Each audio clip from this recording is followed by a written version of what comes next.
महाराष्ट्र की सियासत में भूचाल आ गया है। मुख्यमंत्री देवेंद्र फडणवीस अपने ही फैसले में बुरी तरह से फंस गए हैं। मराठा आरक्षण को लेकर सरकार के मंत्री तो सीएम से नाराज हैं ही, वहीं अब फडणवीस के मंत्री उनको अदालत में चुनौती देंगे, जिसके चलते फडणवीस दो तरफा घिरते हुए नजर आ रहे हैं। तो क्या है पूरा मामला, देखिए इस रिपोर्ट में। महाराष्ट्र के मुख्यमंत्री देवेंद्र फडणवीस बुरी तरह से फंस गए हैं। मराठा आरक्षण को स्वीकार करने के बाद फडणवीस सरकार के मंत्रियों ने उनके खिलाफ मोर्चा खोल दिया है।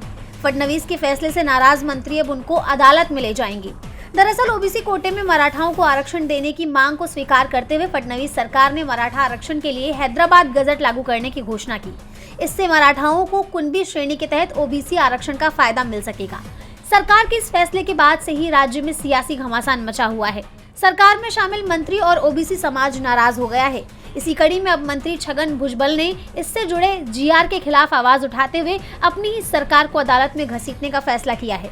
ओबीसी नेता भुजबल बॉम्बे हाई कोर्ट में मराठा समाज के लिए जारी किए गए इस जीआर के खिलाफ याचिका दायर करेंगे। भुजबल ने कहा कि मराठाओं को कुणबी बनाकर आरक्षण देने से उनके हक पर असर पड़ेगा। वहीं दूसरी तरफ मराठा आरक्षण की आवाज उठाने वाले मनोज जरांगे ने महाराष्ट्र सरकार को फिर से चेतावनी दे दी है।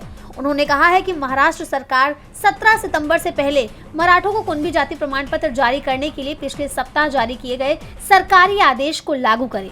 मुख्यमंत्री देवेंद्र फडणवीस अपने ही फैसले में दो तरफा घिर गए हैं। डीबी लाइव की रिपोर्ट।